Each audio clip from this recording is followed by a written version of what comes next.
ब्रह्मचारी गुरुकुले वसन्तान्तो गुरोर्हितम् आचरन् दासवन्नीचो गुरौ सुदृढ़संहृदः। करेंगे शो मी गॉड इस आर्ग्यूमेंट को। अगर तुम बोलते हो कि भगवान अस्तित्व में है, सामने लाकर दिखाओ। ये आर्ग्यूमेंट कहाँ से आती है?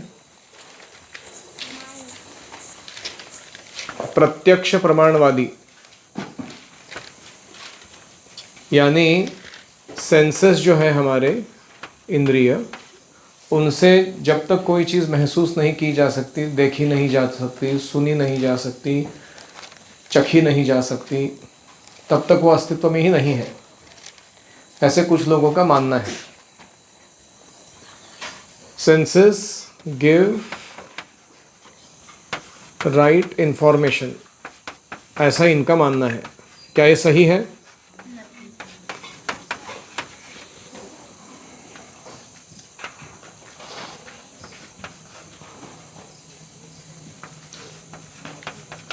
तो हमारा आर्ग्यूमेंट है कि प्रत्यक्ष प्रमाण is not perfect.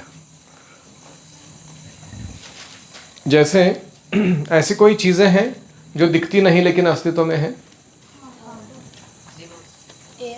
Air, brain, हवा हो गया। एयर मतलब हवा। Sound,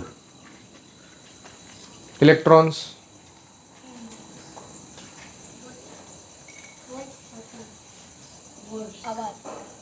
voice. बोला ना उसने sound, not hearing attentively. So there are many things that we can't see but they exist. बराबर है? लॉ ऑफ ग्रेविटी, क्या कोई निकाल के दिखा सकता है? ये 5 किलो लॉ ऑफ ग्रेविटी देख लो, उसका इफेक्ट दिखा सकता है, लेकिन ग्रेविटी किसने देखा है? वो महसूस किया जाता है। लेकिन तो ये हुआ things that exist but can't be seen. Now tell me examples of things that don't exist but we see. अस्तित्व में नहीं है लेकिन दिखाई पड़ती है, ऐसे कौन सी चीजें हैं? हम सपने में जो देखते हो। स्वप्न, कोई बाघ मेरा पीछा कर रहा है। Reflection of what? पानी के अंदर दिखने वाला आम का पेड़, क्या वो आम का पेड़ है? मिराज, हाँ, जिसको मृगजल कहते हैं। आपने देखा डांबर के रोड पे कभी कभी पानी का आभास होता है, गर्मी के कारण। देखा हमने? या रेगिस्तान में जहाँ बालू तपती है, वहाँ दूर से ऐसा लगता है कि क्या हो रहा है? पानी है। वो अस्तित्व में होता है? उधर जाके मुंह डालोगे मिट्टी में तो क्या मिलेगा? हॉट सैंड, पानी नहीं मिलेगा। तो ऐसी अनेक चीज़ें हैं जो अस्तित्व में नहीं है लेकिन दिखती है। तो क्या ये प्रत्यक्ष प्रमाण, प्रत्यक्ष मेथड जो है, क्या ये सही है? अगर इतने हमारे लिमिटेड सेंसेस हैं, सेंसेस आर लिमिटेड, तो क्या ये हमको परफेक्ट नॉलेज दे सकते हैं? तो हम इसके पीछे इतना क्यों पड़े हुए हैं? तो सेंसेस लिमिटेड है, इसका प्रूफ क्या है? कौन बताएगा? कानों को हमारे 20 हर्ट्ज से 20 किलो हर्ट्ज इतना ही सुनाई देता है, इतने रेंज में ही सुनाई देता है। या 0.1 to 0.7 एंगस्ट्रॉम यूनिट्स, इतना ही हमारे आंखों को दिखाई पड़ता है। इसके नीचे, इसके ऊपर की फ्रीक्वेंसी को हमारी आंखें अंधी है। समझ रहे हैं? ऐसे इसके नीचे या इसके ऊपर की फ्रीक्वेंसी को हमारे कान बहरे हैं, सुन नहीं सकते। एक डॉग विसल करके होता है, पता है हमको? वो विसल का जो फ्रीक्वेंसी रहता है फूकने पर, वो इतने ये फ्रीक्वेंसी से ऊपर का फ्रीक्वेंसी प्रोड्यूस करता है। कुत्तों को सुनाई देता है, लेकिन मनुष्यों को या चोरों को सुनाई नहीं देता है। तो पुलिस क्या करती है, ऐसे एरिया में जहाँ चोर है वहाँ जाती है और अपने कुत्ते लेके जाते हैं प्रशिक्षित, और वो जहाँ उस पुलिस को दिख जाता है कि यहाँ चोर बैठा हुआ है, वो सीटी मारता है, सारे कुत्ते दौड़ के आते हैं उधर। लेकिन उनको सुनाई नहीं देता, विजल वाला बजवा जा रहा। तो ये मैं उदाहरण किस लिए दे रहा हूं कि हमारे सेंसेस कितने लिमिटेड है। इवन कुत्ते भी हमसे अच्छे हैं कुछ कुछ मामलों में। गीधड़ या चील जो है उनकी विजन ज़्यादा सुपीरियर है, टेलीस्कोपिक है हमसे भी बढ़कर, है ना।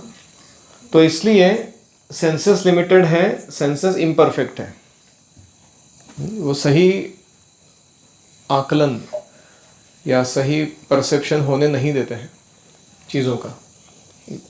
और इसलिए हमें ये आर्ग्यूमेंट में कुछ ज़्यादा कुछ दम ही नहीं है। शो मी गॉड क्या होता है, ठीक है। तीसरा आर्ग्यूमेंट है, so things you see but don't exist and things you don't see but exist, वो भी हमने देखा। ऐसा अगर है तो कितना भरोसा कर सकते हैं मेरी आंखों पर कि वो राइट इंफॉर्मेशन दे रहे हैं। अभी दूसरा अगला आर्ग्यूमेंट है कि फिर भी भगवान को देखने का तरीका है। जैसे साइंस में क्या होता है, थ्योरी होती है और उसके बाद एक्सपेरिमेंट होता है और उसके बाद कंक्लूजन आता है कि नहीं, ये थ्योरी सही है कि नहीं। ऐसे ही स्पिरिचुअलिटी में क्या होता है, फिलॉसफी होता है, फिर उसको पालन करने के लिए विशिष्ट कल्चर होता है। ये लैबोरेटरी में एंट्री मार के जैसे हम एक्सपेरिमेंट करते हैं वैसे उस पूरे संस्कृति को अपनाते हैं हम, और इससे हमें भगवत दर्शन या relation between us and God ये इस्टेब्लिश करने में मदद होती है। तो साइंस में जैसे ये है थियरी, एक्सपेरिमेंट, कंक्लूजन, ऐसे स्पिरिचुअल लाइफ में भी थियरी है, फिलॉसफी है कि नहीं। मैं शरीर नहीं हूँ, आत्मा हूँ, भगवान का धाम है, ये भौतिक जगत सब कुछ नहीं है। और भक्ति के 9 अंग स्वीकार करने से हम पे अटेंशन, भक्ति के 9 अंग स्वीकार करने से हम भगवान को प्राप्त कर सकते हैं। सो ये क्या हुआ, थियरी हुआ। अभी उसको पालन करने के लिए क्या करेंगे हम। हाँ, हमारे भी इंस्ट्रूमेंट्स हैं, जपमाला एक इंस्ट्रूमेंट है, डेटी वर्शिप पैराफेरनालिया इंस्ट्रूमेंट्स हैं, धाम के यात्राओं को जाना वो एक कल्चरल एक्सपीरियंस है। तो ऐसे हमारे पास भी बहुत सारे एक्सपेरिमेंटल चीज़ें हैं। उसमें अगर आप समरस होकर जो Pvt condition, pressure volume temperature condition maintain करने के लिए कहा जाता है, ऐसे निरपराध भाव से सही प्रोसीजर फॉलो करता है कोई, तो क्या होता है, धीरे धीरे हृदय शुद्ध होने के बाद उसे भगवान के बारे में साक्षात्कार प्राप्त होता है कि नहीं। तो इसके कई उदाहरण हैं। ऐसा नहीं कि केवल एक व्यक्ति के साथ हुआ है, 2 व्यक्तियों के साथ हुआ है। बहवो ज्ञान तपसा पूता मद्भावमागताः, कृष्ण कहते हैं कि बहुत सारे करोड़ों लोगों ने इस पे काम करके सिद्धि प्राप्त की है ये मार्ग पर। तो इसलिए जो चीज़ n 1 2 3 ... n times n+1 time होती रहती है, वो सबके लिए सत्य है। इसको लॉ ऑफ मैथमेटिकल इंडक्शन बोलते हैं कि ओम भैया ने वो थ्योरी को स्वीकार किया, कल्चर फॉलो किया, वो भगवत धाम चला गया। फिर हासिद भैया ने फॉलो किया, वो चला गया। मध्वाचार्य ने फॉलो किया, वो चला गया। प्रभुपाद ने फॉलो किया, चला गया। तो ऐसे कितने सारे लोगों के साथ ये एक्सपेरिमेंट सक्सेस हुआ है। तो इसका मतलब क्या है, वो सत्य है नहीं है, वो निर्विवाद सत्य है। समस्या किधर है, हम ये थ्योरी सुनने के बाद एक्सपेरिमेंट करने के लिए तैयारी नहीं होते, क्योंकि लोगों के बड़े पंगे हैं। उनको कांदा लहसुन नहीं छोड़ना, चाय कॉफ़ी नहीं छोड़नी, नशा करना, मांस खाना, जुआ खेलना, व्यभिचार करना बंद नहीं करना है। तुम एक्सपेरिमेंट प्रॉपरली करोगे ही नहीं, तुमको रिजल्ट कहाँ से मिलेगा। तो क्या ये स्पिरिचुअलिटी का दोष है कि तुम्हारा दोष है। तो इसलिए show me God we can say, yes, I will show you God, accept, learn the philosophy, practice the culture, and I will show you God. है कि नहीं? तो कोई कहेगा इसका प्रूफ क्या है, तो हम बोल सकते हैं कि ऐसे कितने उदाहरण है, ऐतिहासिक उदाहरण और कॉन्टेम्पररी, मतलब अभी के इस्कॉन के उदाहरण है जिन्होंने ये परफेक्शन प्राप्त किया है. तो ये दिखलाता है कि there is a method to see God by practicing which anybody can access. ठीक है. पांचवा आर्ग्यूमेंट है कि सामान्य प्राइम मिनिस्टर या प्रेसिडेंट को मिलने के लिए भी कंट्री के कुछ क्वालिफिकेशन लगता है कि नहीं लगता है. कोई भी सोम्या को मैं बोलेगा कि prime minister should come to my home and show me his darshan, वो तो फिर भी ठीक है, नॉर्मल सिटीजन बोल रहे. तो कोई जेल में बैठा हुआ कैदी बोल रहा है, क्रिमिनल जिसने कानून तोड़ा है, वो बोलता है कि ये जेल के अंदर आके प्राइम मिनिस्टर अगर दर्शन नहीं देगा मेरे को तो प्राइम मिनिस्टर है ही नहीं इंडिया का. अच्छा आर्ग्यूमेंट है.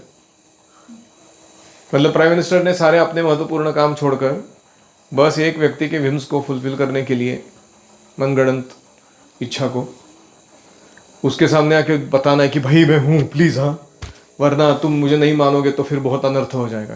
ऐसा कुछ होने वाला है. प्रॉब्लम किसका है? वो प्राइम मिनिस्टर दर्शन नहीं दे रहा हो वो उस इंडिविजुअल का प्रॉब्लम है. वो भगवान का प्रॉब्लम नहीं है कि वो दर्शन नहीं दे रहे. We have to ask the question, what is our qualification? Do you have the eyes to see God? भगवान सामने से आकर, तो क्वालिफिकेशन क्या है? प्रेमांजनच्चुरित भक्ति विलोचनेन संतः सदैव हृदयेषु विलोकयन्ति. तो नेत्रों में प्रेम रूपी अंजन लगाकर, निस्वार्थ सेवा रूपी योगदान देकर जो संत जन हैं वो अपने हृदय में कृष्ण को दर्शन कर सकते हैं. गोविंदमादि पुरुषम तमहम भजामि. तो ये जो श्लोक है प्रेमांजनच्चुरित, ब्रह्म संहिता का श्लोक, हाँ, ये हमारा क्वालिफिकेशन है. अगर तुमको देखना है ना भगवान को, ये डेवलप करो तुम. और मैंने एक प्रश्न ये भी पूछा, do not try to see God, try to serve God in such a way that God would like to come and see you. भगवान को देखने का प्रयास नहीं करना, भगवान की ऐसी सेवा करना कि भगवान चाहे तुम्हें देखने को आए. कौन है ये इतना धमाकेदार सेवक? तो ये श्रील भक्ति सिद्धांत सरस्वती का स्टेटमेंट है. Do not try to see God, try to serve so that God may come to see you.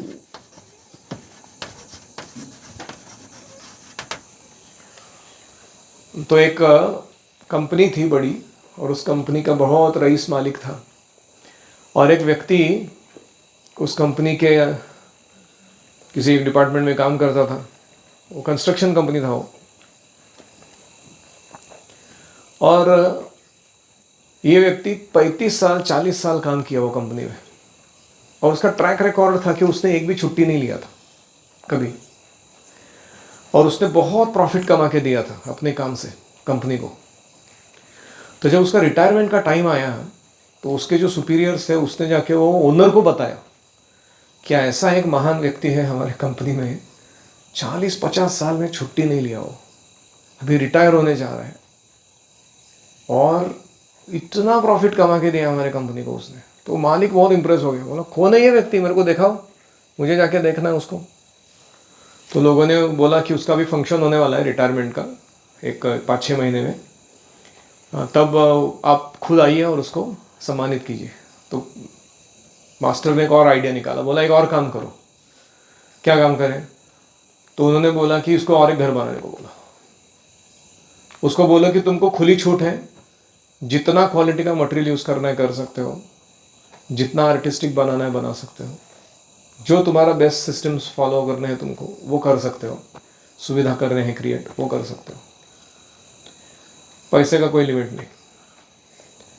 तो फिर 6 महीना घिस के वो वेटरन जो था कंपनी का, उसने बहुत ही अच्छा केबिन बनाया जंगल में कहीं एक सुंदर जगह पे, फर्स्ट क्लास फैसिलिटीज़ के साथ उसने क्रिएट किया,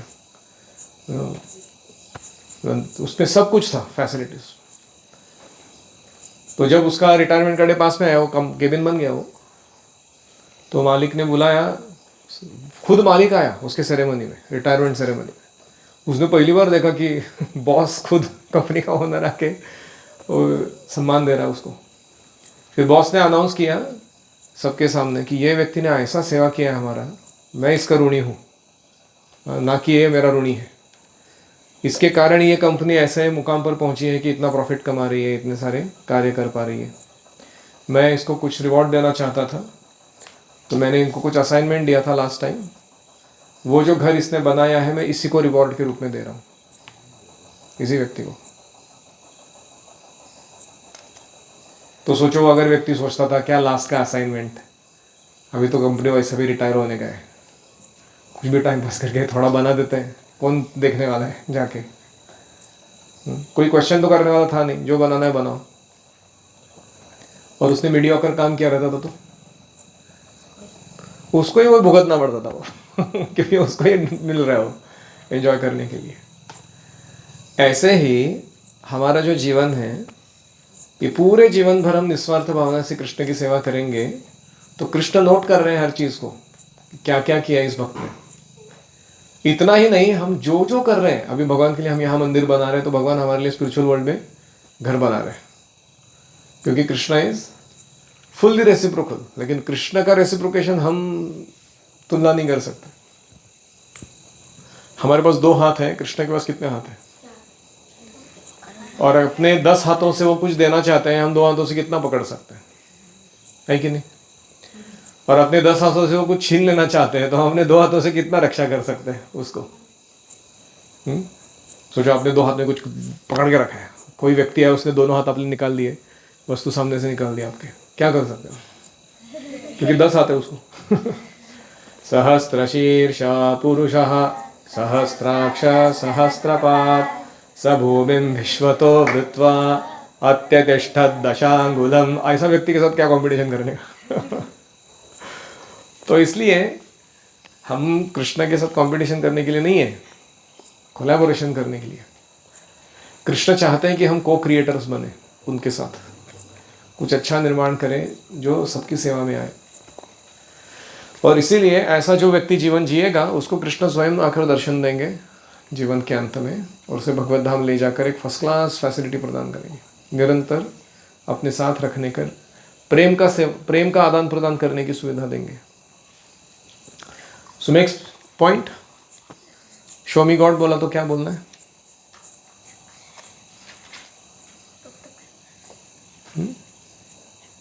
क्या बोलना है?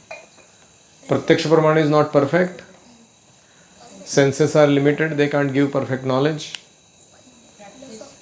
हमारे पास भी थियरी, एक्सपेरिमेंट, कंक्लूजन वाला साइंटिफिक सिस्टम है, उसको तुम फॉलो करो तो तुमको भी दिख जाएंगे भगवान। और लॉ ऑफ मैथमेटिकल इंडक्शन के अनुसार अगर बहुत सारे लोगों ने अनुभव किया ऐसा हो सकता है, तो वो सच है कि सही में भगवान है, भगवत धाम है। और lastly, develop your qualification. What is your qualification to see God? कौन हो तुम? क्यों देखना चाहिए भगवान ने तुम्हें आकर? कोई जेल में पड़ा हुआ कैदी दादागिरी कर रहा है प्राइम मिनिस्टर को कि सामने आके दर्शन दो वरना तुम एग्जिस्टेंस में नहीं हो, वो सीरियसली लेना चाहिए प्राइम मिनिस्टर ने। लेकिन अगर कोई ऐसा काम करता है जेल में भी रहते हुए, जिससे वो रिकमेंडेशन जाता है वो प्राइम मिनिस्टर के पास, तो उसको जल्दी रिहाई करके प्राइम मिनिस्टर के ऑफिस में भी जॉब लग सकते हैं डायरेक्ट, उसकी सिंसियरिटी को देख के, है कि नहीं? और इसीलिए don't try to see God, try to serve God in such a way that God would like to see you. Any comments और क्वेश्चंस? किसी को और कोई पॉइंट बोलना था?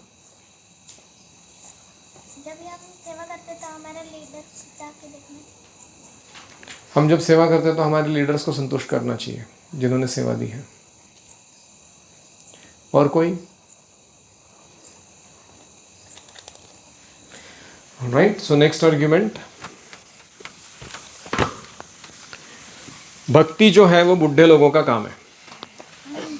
हाँ, ये छोटे छोटे बच्चों को, तरुणों को पकड़ के आप लोग उनको खाली फुकट तकलीफ दे रहे हो। भक्ति is for old age, spirituality is for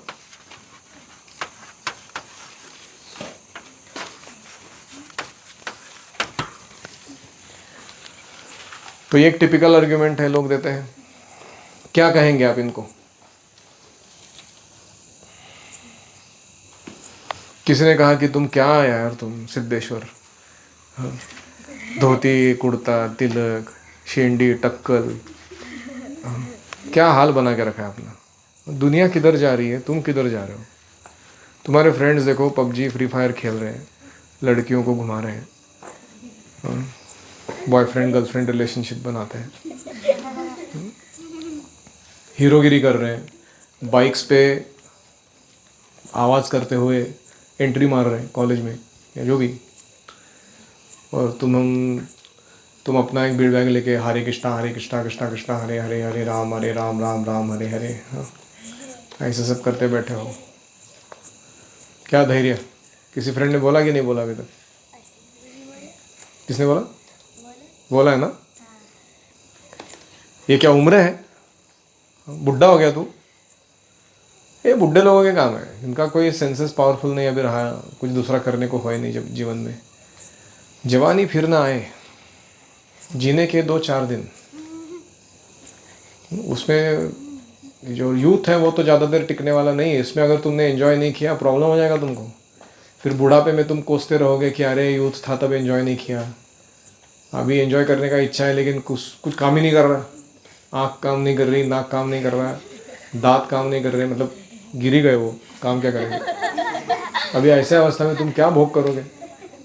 जब करना था तो नहीं किया, बाद में दुखी होके बैठे हो, तो क्या आर्ग्यूमेंट दोगे तुम उसको? हाँ, पहला है कि what is the guarantee that I will become old and then die? What if I die young? Death can come at any time.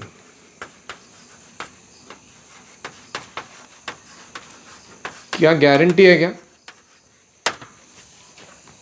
कि मृत्यु जो है वो बुढ़ापे के बाद ही आने वाली है? अगर पहले आ गई तो? So where is my preparation? तो life is preparation and death is examination.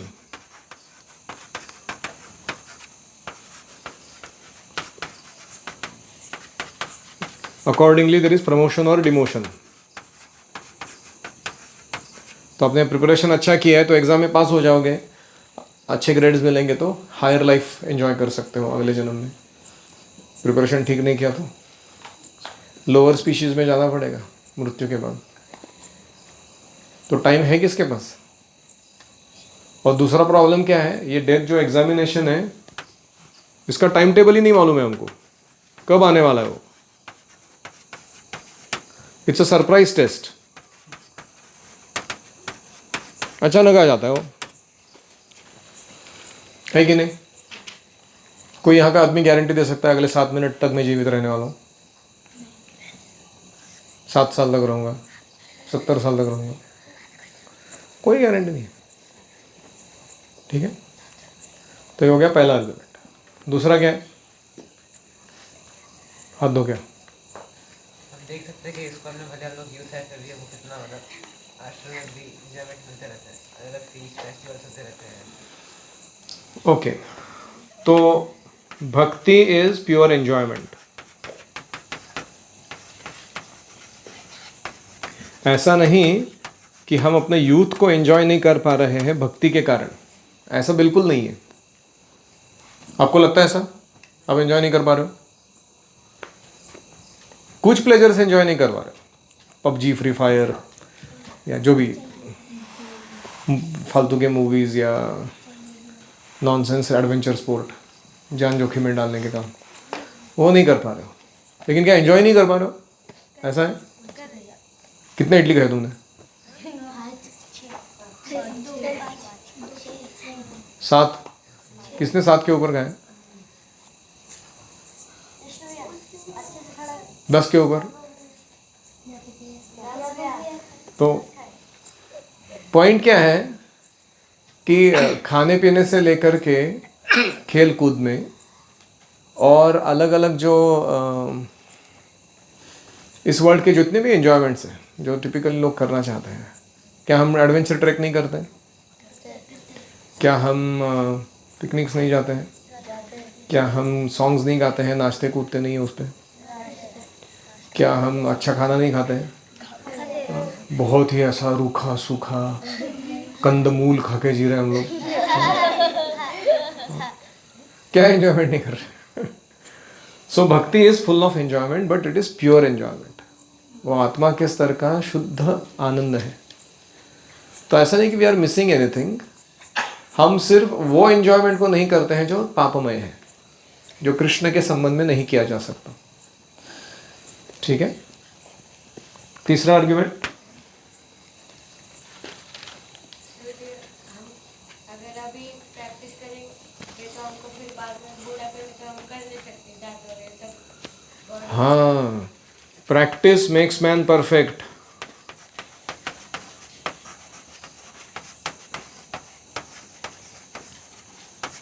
अंते नारायण स्मृति ही। क्या गोल है हमारा? मृत्यु के समय कृष्ण की याद आनी चाहिए, तब एग्जाम पास होंगे हम।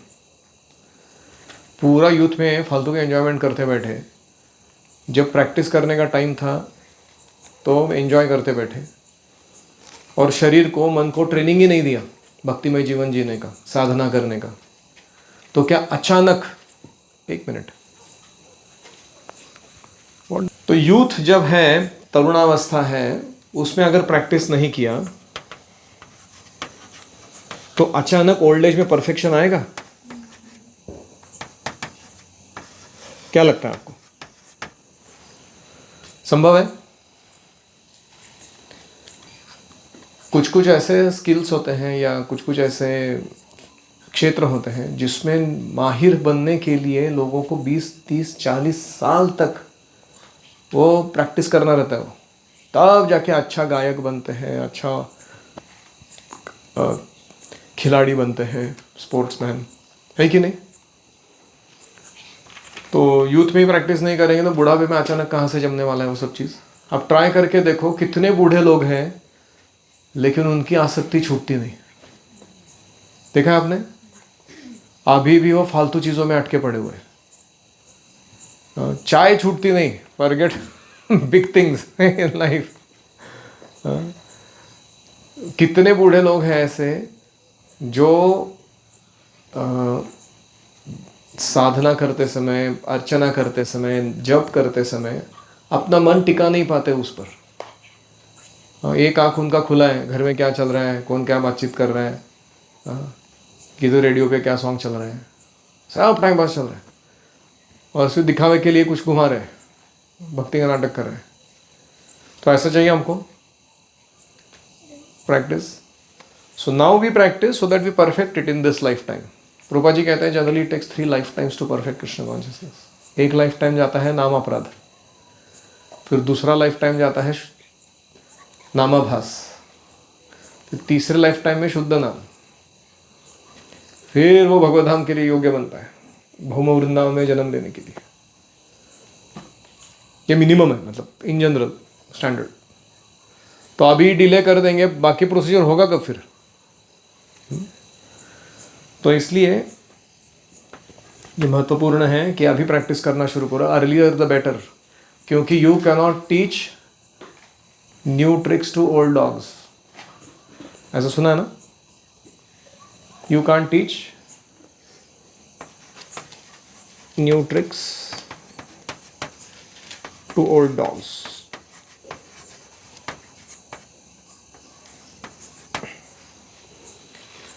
संभव नहीं हो। या हमारे मराठी में कहते हैं कि जो बेत होता ना, बेत का छड़ी, वो हरा रहता है तभी बेंड होता है। वो एक बार सूख गया है, उसको बेंड करने का ट्राई करो, टूट जाएगा वो। ऐसे यूथ में ही पॉसिबिलिटी है कि ट्रेनिंग अच्छा करके लाइफ परफेक्ट किया जाए। ओल्ड होने का ट्राई करो, देखो व्यक्ति टूट जाएगा लेकिन वो समर्पण नहीं कर पाएगा प्रोसेस में। ठीक है। चौथा, love means to offer the best that you have. जैसे कोई लड़का लड़की प्रेम करता है, वो जाके उसको फ्रेश रेड रोज देता है ड्यू ड्रॉप्स के साथ, बोलता है आई लव यू, फिर कुछ चांस है उसका कि वो स्वीकार करेगी। वो इमेजिन करो, वो गला हुआ, सड़ा हुआ, गंदा स्मेल आने वाला रोज ले जाके किसी को जाके बोलता है आई लव यू, एक थप्पड़ मिलेगा उसको, है कि नहीं? ऐसे ही ये शरीर जब तरुण है, युवावस्था में है, फुल एनर्जी में है, तब उसको कृष्ण को ऑफर करना चाहिए, प्रेम है तो। ना कि वो शरीर पूरा गल गया, अंगम गलितम पलितम मुंडम दशना विहीनम जातम तुंडम। हाँ, अंगम गलितम मतलब सारे हड्डी पसली ढीले हो गए, पलितम मुंडम टक्कल पड़ गया, दशना विहीनम जातम तुंडम, मुंह में 32 में से एक भी बचा नहीं, सारे सोल्जर गिर गए। वृद्धो याति गृहीत्वा दंडम, डंडा लेके चलना पड़ रहा है, तीसरा पैर एक एक्स्ट्रा। तदपि न मुंचति आशा पिंडम, और फिर भी आशा नहीं छूट रही है भोग करने की इस जगत को। तो इसीलिए ब्रह्मचर्यों का स्लोगन होता है कि संन्यास दंड पकड़ लो, नहीं तो प्रकृति पकड़वा देगी। और बाल मुंडन खुद ही कर लो, वरना प्रकृति करवा देगी आगे जाके, है कि नहीं? समझ रहा ना जोक? सीरियस जोक है वो। तो इसलिए love means to offer the best. तो प्रेम का लक्षण है कि हम अपना बेस्ट देंगे, वर्स्ट नहीं देंगे। तो बूढ़ा होने के बाद हम जाएंगे कृष्ण के पास। जैसे कभी कभी हमारे मंदिर में ऐसा होता था, एक बार मेरे को फ़ोन आया, मैं कुंजीबेरी टेम्पल में मैनेजर था, हमारे पास एक गाड़ी है, मंदिर को दान देना चाहते हैं। तो मुझे वह नया नया था, मेरे को ज़्यादा मालूम नहीं ये सिस्टम। हमने बोला ठीक है, गाड़ी किधर है? बोला हमारे घर पे है, आप आके ले जाइए। तो हम लोग 2-4 भक्त मिलके गए। वो गाड़ी का अवस्था देखा हमने, उसका हॉर्न छोड़ के सब कुछ बज रहा था, और वो चालू ही नहीं हो रहा था इंजन। कितना ट्राई किया हमने उसको चालू करने का। वो आके बोलता है क्या है, थोड़ा जाम हो गया है, कुछ बेसिक रिपेयरिंग करोगे तो चालू हो जाएगा। बोला ठीक है। फिर उसके टायर देखे, हालत थी एकदम। और फिर हमने कैसे तो उसको लगाया, इधर उधर से मशीन मैकेनिक को बुला के कैसा तो चालू कराया। जैसे चालू किया, इतना धुआं, चारों दिशाओं से धुआं निकलने लगा उसके। हमने बोला ये क्या डेंजर गाड़ी है भाई। तो मैंने बोला कितने का मॉडल है ये, मतलब कौन से साल को खरीदा? बोला 1987 में खरीदा था हमने। बोला 1987, मतलब अभी के हिसाब से देखा जाए तो 30-40 साल हो गए उसको अभी, मतलब जिस टाइम में गया था लेने के लिए। मैं बोला कुछ काम नहीं कर रहे हैं आप, मंदिर को क्यों देना चाहते हैं? क्या है, भंगार वाला ले नहीं रहा था, बोला कि इधर से ले जाने को तकलीफ, तुम्हें अपने पास रख लो। मैं सोचा क्लियर कैसे करे इसको घर से। मैंने बोला वाह रे वाह, तेरा दान दक्षिणा। You know. तो ऐसे ही कुछ लोग होते हैं, बुढ़ापे में जाते हैं, भगवान को बोलते हैं हमारे पास एक खटारा गाड़ी है, मंदिर को डोनेशन देना चाहते हैं, ले लोगे क्या आप लोग? दांत काम नहीं कर रहे, कान को सुनाई नहीं दे रहा, आंख थोड़ा कम दिखाई पड़ता है, पेट गुड़गुड़ करता रहता है, और हार्ट अटैक कभी आएगा मालूम नहीं, कभी भी आ सकता है। आप ले लो, हम जितना होएगा उतना सेवा करेंगे, वरना तुम ही हमारा सेवा कर लो। Is that right? क्या ये भावना सही है? सही में? तो इसलिए कभी भी तुमको ये होना नहीं चाहिए खेद कि मैंने अपने जीवन के बेस्ट ईयर्स कृष्ण को दे दिए। कोई नुकसान नहीं है तुम्हारा उसमें। जब बाकी दुनिया फालतू का एंजॉयमेंट कर रही थी, तुम इधर बैठ के घिस रहे थे, सुबह सुबह उठ के 4:39 सेकेंड्स। प्रभु जी लेट हो गया, बर्तन गैस। मेरे फ्रेंड्स लोग अपने घर में मस्त गालीचे पे बैठ के सो रहे हैं 8:30-9 बजे तक सुबह। मैं इधर घिस रहा हूँ बर्तन, वो भी किस लिए? 30 सेकंड लेट के लिए। ऐसा लग सकता है ना कभी. So don't worry, at the right time right thing will manifest. ये सारी तपस्या कभी विफल नहीं होगी जीवन में. तो इसलिए the best thing to do is to give the best you have to Krishna. And यही है राइट टाइम बेबी. ये करने का सही टाइम कौन सा है? This time. अभी जो अब आया ना, 7 साल की उम्र से लेके 25 तक अच्छे से घिसो ब्रह्मचारी लाइफ में. तुम्हारा गृहस्थ जीवन, वानप्रस्थ जीवन, संन्यास जीवन उज्जवल है. मैं गारंटी के साथ बोलता हूँ तुमको कोई चिंता करने की ज़रूरत नहीं. खान पान, रहन सहन, सामाजिक परिवर्तन, प्रभाव, क्षमताएं, कौशल्य, सुविधा सब आके तुम्हारे पास अपना अपना नॉक करके आएंगी तुम्हारे जीवन में कि हमको ले लो, भगवान की सेवा में लगाओ. अगर तुमने अभी ब्रह्मचारी जीवन में अच्छे से सेवा की है तो. ठीक है. किसी का कोई प्रश्न है या और विशेष टिप्पणी है?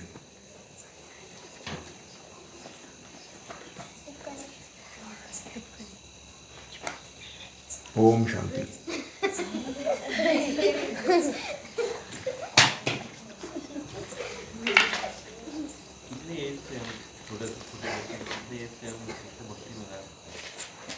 अर्लीस्ट 5. प्रहलाद महाराज, ध्रुव महाराज, उससे भी छोटे बच्चे भक्त बन गए. मैंने इतना छोटा बेबी था, वो 8-9 महीने का रहेगा, 1 साल का भी रहेगा, जस्ट उसकी आवाज़ निकली हुई है तो उसकी मम्मी वो दामोदर अष्टकम गा रही है. नमामीश्वरम सच्चिदानंद रूपम लसत कुंडलम गोकुले भ्राज मौनम. अरे भैया उम्र क्या है तेरा, मुंह से तेरा आवाज़ नहीं निकलता, तू गाने गा रहा है भगवान के. इतना सा साइज था वो बेबी का, मतलब गर्भ से ही सीख के बाहर आया था वो माता के दामोदर अष्टकम.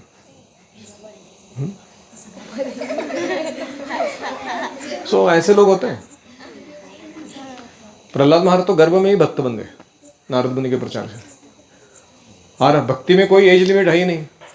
बूढ़ों से लेकर अजामिल 80 ईयर था ना, 88 ईयर तब भक्त बना वापस जाके. तो कोई लिमिट ही नहीं है एज का. इधर गर्भ के अंदर से चालू कर सकते हो, एकदम लास्ट मोमेंट में. खटवांग महाराज एक क्षण मृत्यु के पहले बताया गया उनको अभी मरने वाले हो, अपना लाइफ परफेक्ट करके भगवधाम चले गए.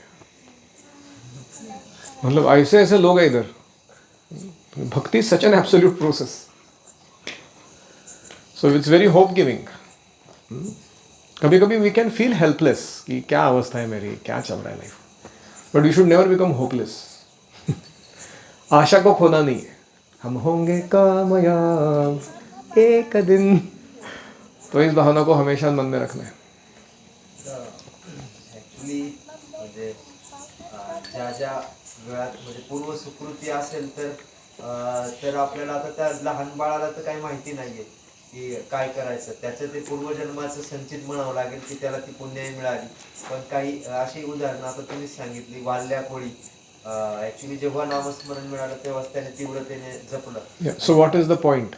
मला ॲक्च्युली म्हणायचं की ते तुम्ही क्लिअर केलं की कधी सुरुवात केली पाहिजे किंवा जेव्हा मिळालं तेव्हा नामस्मरण केलं पाहिजे. याला काही लिमिट आहे का? असं काय? No limit. No limit. Earlier the better. और कोई बुढ़ापे में आता है तो उसको बोलना चाहिए देर आए दुरुस्त आए. लेकिन एनकरेज सबको करना है.